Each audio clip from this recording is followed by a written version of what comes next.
Vamos falar um pouquinho agora, então, sobre tuberculose. O que existe disponível no município em termos de tratamento, o que é a doença, a quem ela afeta, enfim, um bate-papo um pouquinho mais amplo sobre este assunto. Para tanto, a doutora Carla está conosco, ela que é a responsável pelo tratamento de tuberculose aqui em Cachoeira do Sul, ela que nos recebe aqui no Ambulatório Vida após 24 horas de plantão, já está na saideira do plantão, mas nos recebe então. Em primeiro lugar, obrigada por nos receber, doutora Carla. Obrigada pelo convite, na verdade, né? Porque o nosso serviço é um serviço tão pequenininho diante da importância que ele tem, né? E a gente tem pouca divulgação realmente no município sobre tuberculose. E é uma doença muito prevalente, é uma doença que está crescendo, que a gente registra novos casos quase que toda semana. E a população conhece muito pouco sobre tuberculose, né? As pessoas não têm essa informação. É uma doença que todo mundo achou que já tinha desaparecido e, na verdade, voltou com força total. Doutora, por que dessa volta? Porque nós temos outras doenças que colaboram com o crescimento da tuberculose, tá? Uma delas é o HIV. Todas as doenças que comprometem o sistema imunológico nos deixam mais suscetível a outras doenças. E o HIV e o bacilo da tuberculose são muito amigos. Eles andam de mãozinha dada. Então, o que acontece? As pessoas acabam não fazendo os exames e não sabem que tem e vão transmitindo. E a tuberculose pulmonar, ela se transmite através do ar. Gotículas de saliva transmitem a doença. E toda pessoa que tosse, ela expele bacilo. E ele vai caindo, se propagando. Questão de vacinação influencia também neste retorno da doença? Não. Porque a tuberculose, todos nós já recebemos a vacina da tuberculose quando a gente nasce, que é a BCG, certo? Só que nem todo mundo imuniza com as vacinas. Algumas pessoas não conseguem criar anticorpos. Por quê? Por fatores genéticos, por fatores familiares, enfim. Só que quem são essas pessoas a gente não tem como saber, né? E elas ficam circulando no meio de pessoas saudáveis e no meio de pessoas doentes. E elas tornam-se suscetíveis. Aí elas adquirem a doença e começam a transmitir. E o problema da tuberculose, na verdade, é que é uma bactéria, um bacilo que se aloja no pulmão, mas que pode se alojar em outros órgãos também. A gente pode ter tuberculose de meninges no cérebro, a gente pode ter tuberculose renal, a gente pode ter tuberculose óssea, a gente pode ter tuberculose pleural, que é aquela camada de mucosa, de tecido que reveste o pulmão, né? Então, a gente tem várias formas da tuberculose, mas a que a gente transmite é a tuberculose pulmonar, certo? E aí, o que acontece? Ela é uma doença que começa insidiosa, assim, é devagarinho. Tu começa com uma tosse, e a tosse se prolonga, e a tosse vai 1 semana, 2 semanas, 3 semanas, 4 semanas, e aí ela começa a dar uma febrinha no final da tarde, e aí tu não associa que seja, né, tuberculose, daqui a pouco tu diminui o apetite, começa a perder peso. Então, às vezes, o diagnóstico acaba demorando para acontecer, e essa pessoa fica transmitindo a doença. Então, às vezes, tu leva 3 meses para conseguir fazer o diagnóstico de uma doença. E aí, nesse meio tempo, a pessoa está contaminando aonde ela vai. Nesta época agora, a proximidade do inverno, nós estamos no período outono-inverno, os sintomas da tuberculose podem muito bem se confundir com alguma gripe, algum resfriado. E aí, como diferenciar?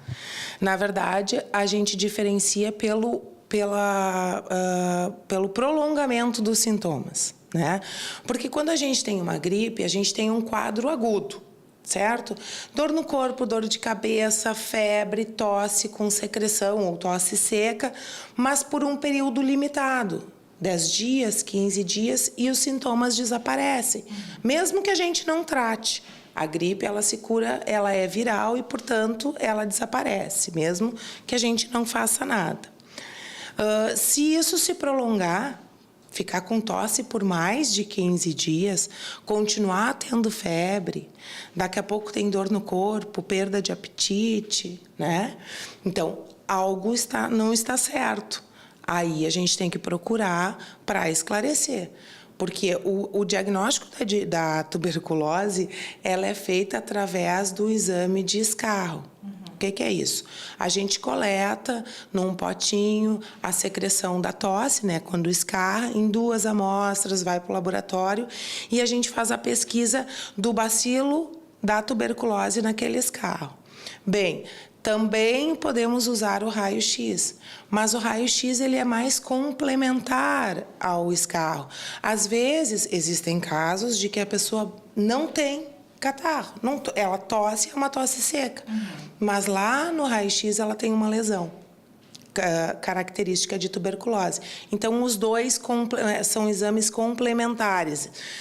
Um só, uma andorinha só não faz verão. Então, a gente precisa. Prolongou o sintoma, procura atendimento e vai investigar. O SUS oferece esse atendimento? Sim, todos os postos de saúde do município têm médico capacitado para fazer esse diagnóstico, né? Inclusive, todos os postos da rede têm os potinhos para coleta de escarro e tem a orientação de como coletar, para onde encaminhar o paciente, porque o paciente tem que coletar o escarro e levar lá na 8ª Coordenadoria de Saúde, onde é feita a leitura desse exame. Ela atinge crianças também, com gravidade? Também com gravidade. E pior, a criança, por conviver com um adulto com tuberculose, pode desenvolver uma forma de tuberculose que é a tuberculose latente, certo? Que é aquela tuberculose que fica ali sem muitos sintomas, né? E aí a gente tem uma dificuldade maior de fazer o diagnóstico. Por quê? Porque a criança não sabe escarrar, né? Então, a gente tem que fazer o raio-x e tem que fazer um exame chamado prova tuberculínica, que é uma reação de Mantoux que a gente aplica no braço para fazer a leitura 2 dias depois, né? Que aí a gente complementa com o raio-x, com a clínica e com este exame. Mas a criança pode ser acometida assim. E ela pode ser o foco primário dentro da casa, porque ela frequenta a creche, porque ela frequenta a escola, né? Mas todos, é o que eu digo, a tuberculose ela é democrática, ela não escolhe idade, nem raça, nem cor, nem sexo, nem nada. Como prevenir? Tem como? Primeiro, né, os cuidados, ambientes arejados, procurar manter limpo, sempre que estiver próximo, sempre que estiver com tosse, com sintoma de resfriado, uma gripe, uma sinusite, uma rinite, enfim, evitar de tossir para o ambiente, proteger a boca, lavar as mãos. Na verdade, são os mesmos cuidados para doenças que a gente transmite pelo ar, como a gripe, como nessas doenças respiratórias. Doutora, nos últimos anos surgiu como adoção o que chama-se de protocolo da tosse, né? O pessoal antes espirrava ou tossia, levava a mão ou lencinho, né? Agora o indicado é no meio do braço. É sempre na dobra do braço, né?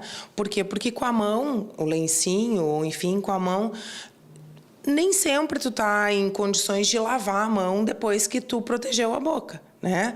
Aí tu tá no ônibus, por exemplo, transporte público. Aí tu tosse na mão, depois tu pega no pegador para poder te segurar, para levantar, para descer do ônibus, enfim. Outra pessoa vem e coloca a mão ali também, né? E aí, através das mãos, a gente vai propagando a doença. Então, a gente sempre tosse no braço. Tosse e espirra no braço. Vacinação lá na criança ainda é uma forma adequada, segura de prevenir problemas futuros? Sim, a gente não pode nunca abrir mão da vacina, né? Por quê? Porque são só algumas pessoas que não vão desenvolver imunidade para a doença, mas todos nós aqui somos vacinados e nenhum de nós teve tuberculose, graças à nossa vacina lá nos primeiros dias de vida. Então, tem que fazer a vacina, todas as vacinas, aliás, não é só a da tuberculose, mas todas as vacinas, elas estão aí para evitar que a gente adoeça. E elas são distribuídas gratuitamente. Aliás, o Brasil é um dos poucos países no mundo que distribui vacinas gratuitamente. Então, por que não aproveitar, não é mesmo? Quanto menos suscetível à doença a gente tiver, muito melhor. Tem que fazer vacina, não tem. Eu não consigo entender que existem pessoas que são contra a vacina. Vacina, ela é um bem, veio para ficar e é o que nos torna diferente. Doutora, para a gente finalizar então, lembrando ao telespectador que tuberculose é caso sério, é coisa séria, tem que receber atenção e que, em caso de dúvida ou de incidência, o Sistema Único de Saúde está apto a atender. Tá, exatamente. Tuberculose é seríssimo, é uma doença infecto-contagiosa, portanto, a gente passa para as outras pessoas. Tem tratamento e, melhor, tem cura, né? Ninguém fica com tuberculose para a vida toda, a gente cura. O tratamento é longo, mas ele tem cura. São 6 meses de tratamento, ele é inteiramente gratuito pelo SUS. Não existe esse tratamento particular. Nós temos só na rede pública esse tratamento. E aqui em Cachoeira, no Ambulatório Vida. É onde a gente faz o acompanhamento dos pacientes, é onde a gente entrega as medicações, é onde a gente faz os exames, enfim. É onde a gente, hoje, temos um serviço especializado em tuberculose. É onde a gente acompanha as pessoas que estão em tratamento. E não dá para brincar, não dá para abandonar o tratamento da tuberculose no meio. Por quê? Porque a gente desenvolve tuberculose multiresistente, aí depois o tratamento secundário já é bem mais complicado. Então, assim, tuberculose é sério e a gente tem que cuidar. Por quê? Porque a gente está crescendo muito os números de tuberculose em Cachoeira. E pode ser evitado, né? Pode ser evitado, né? E pode ser tratado, e pode ser curado, o que é mais importante. Porque tu vê, até fevereiro a gente tinha 14 casos de tuberculose. De 1º de janeiro a final de fevereiro, nós tivemos 14 novos casos. De fevereiro para cá, então, contando de 1º de março a 5 de abril, nós já temos mais 5 casos novos. Então, quer dizer, se a gente for nesse ritmo, quantos casos novos a gente vai ter até o final do ano, não é mesmo? Então, vamos cuidar, né? Vamos prevenir. Doutora Carla, mais uma vez, obrigado por nos receber. As informações estão aí, muito importantes. Agora, missão cumprida definitivamente depois dessa entrevista. Bom descanso, tá bom? Obrigada pela atenção. Bom dia para vocês.